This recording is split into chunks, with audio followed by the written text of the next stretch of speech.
За натратын хуулийг бол дэмжихгүй байгаа биш, дэмжиж байгаа. Тэгэхдээ зүгээр би нэг тодорхой асуудлуудаар бас энэ хууль гарснараа ямар ач холбогдолтой вэ гэдэг дээр л анханасаа ажлын хэсэг дээрч байнгын орон дээрч хэлээд байгаамаа.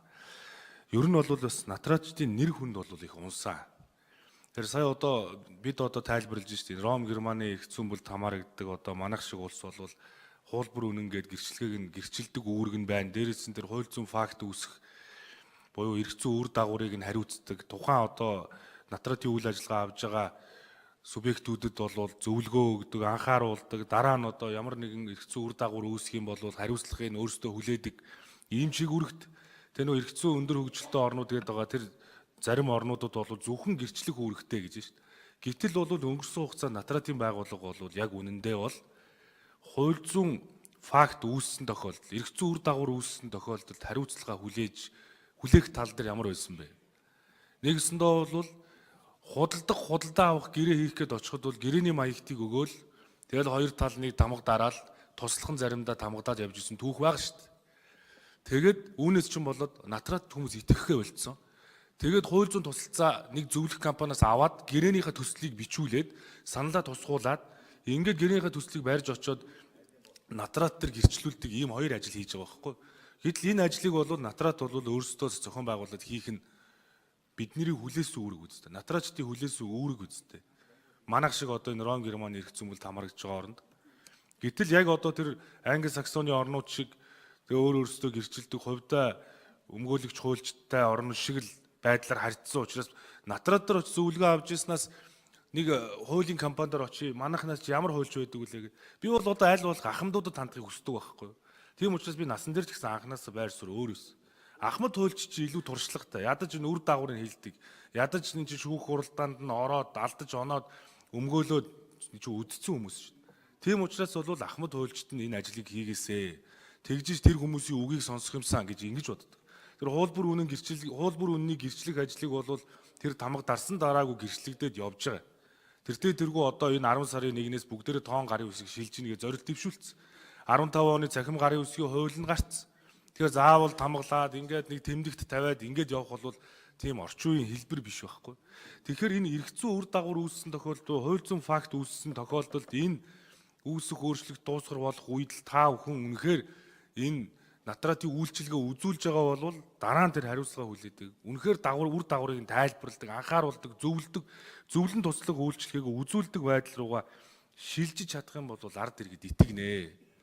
Тэгэхгүй бол ерөөсөө бид нар чинь бүгдээрээ л энэ замаар яваад ирсэн шүү дээ. Бүгдээрээ бизнес эрхэлж исэн, бүгдээрээ өдөрт нийгмийн харилцаанд оролцож исэн хүмүүс тэгэл энэ угаасаа л одоо бол бас цаг үе нарийн өөр болцсон юм байл л дээ. Өн чинь одоо бас 3-ны хээгээрээ бүртгээд ингээд одоо тэр туслах нь арайч тэгээд тамгалаад баталгаажуулдаг. Хуучин бол тэгэл натрачийн хайцсан гэхээр өмнөөс нь тамгалаад гарын үсэг зураал ингэж өнөөдрийг хүртэл олон жил яваад хүмүүс орж ирээ бухимдаад би байштай өөрөө намайг байхад яагаад та нар мөнгө аваад намайг гэрчлээд байгаа юм бэ? Тэгээд нөгөөдөх цаасаа барьж очиод ингэж явсаар хагаад энэ натрач гэдэг хүний нэр хүнд унтсан юм аа. Тэгэхээр би бол натрачдын танхимынхнаас нэг зүйлийг хүсэж байна. Энэ хууль гарч болно. Натрачдын танхим нэр хүндээ яаж өсөх вэ? Натрат гэдэг чинь бол хуульчийн одоо шалгалт өгсөн. Ингээд одоо энэ салбартаа ажилласан юм байна гэж шалгууртай юм байна шүү дээ. Одоо энэ хуулийн дээр заасан байгаа шүү дээ. Тэгэхээр ерөн цаашдаа энэ хүмүүсийнхээ нэр хүндийг яаж өсгөх вэ? Энэ ямар ажлуудыг зохион байгуулах вэ? Энийг бас нэр хүндийг өсгөх шаардлагатай шүү л гэж хэлэнгээ.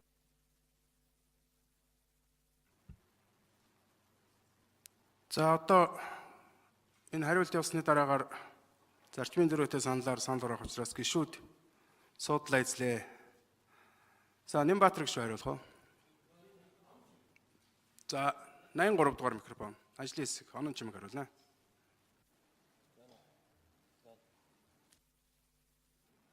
За учрал гишүүний асуултанд хариулъя. За хариуцлагын асуудал ярьж байгаа бол үнэхээр бас учрал гишүүний хувьд бол ярьж байгаагийн хувьд бидэд хүлээн зөвшөөрч байгаа. Тэгэхдээ натрач гэдэг бол одоо бусад тэр хуулийн байгууллагад ажиллаж байгаа субъектүүдийн хувьд бол хамгийн өндөр хариуцлагатай ажилтан эрүүгийн хуулийн заасан гэмт хэргийн бид нэр субъект болж идэг. Мөн одоо хариуцлагын даатгал зөрчлийн хууль, натуратын хуулиараа материаллык болон одоо тэр хохирлын асуудлыг бүрэн хариуцж ажилтгаа. Зүгээр тэр ажлын хэсэг дээр ч гэсэн учрал гишүүн бас яриад байсан. одоо өөр хүн туслахын сууж исэн гэж одоо тийм тохиолдол байсан бол одоо тухайн байгууллагад нь одоо манай байгууллага болон хууль зүйн яамд одоо мэдэгдэх юм бол энэ асуудал одоо бүрэн шийдэгдэх боломжтой. Сүүлийн үед бол шууд санаатай гэмт хэрэг үйлдсэн тохиолдол эргэн хариуцлага шууд бас санамсаргүй болгоомжгүй одоо үйлдэлээс болоод ямар нэгэн одоо натрич болж хохирол учирсан бол даатгалаас одоо нөхөн төлдөг гэдэг тохиолдлууд байж байгаа. За энэ дээр мөн өнгөрсөн 10 сард бас Франц, Герман болон олон улсын натритын байгууллагатай хамтарсан одоо юу хийсэн? Одоо симпозиум буюу олон улсын баг хурал хийсэн.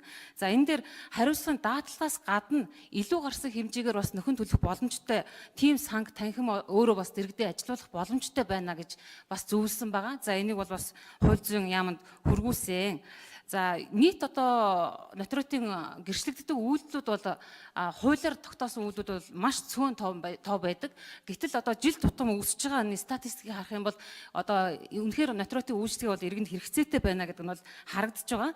За нийт одоо тэр үйлдэл хүчингү болж байгаа натритын буруутай үйл ажиллагаас болж байгаа асуудлуудыг харьцуулж судлахад одоо нийт үйлдлийн тоотой харьцуулах юм бол тэг 10,000-ны 3% дээр л байж байгаа. За энэ дээр бол бид нар бас дүгнэлт хийж цаашдаа одоо энэ хуулиар натритын хориглох үйл ажиллагаа, үүргэжүүлэх үйл ажиллагаа, одоо шууд эрхийн хүчингү болох үйл ажиллагаануудыг нэлээх төлхөө оруулж ирж байгаа учраас бид нар энэ дээр судалгаа дүгнэлт хийж натритын хариуцлагыг сайжруулах тал дээр ажиллах болно хууль зүйн аймтайгаа хамтарч.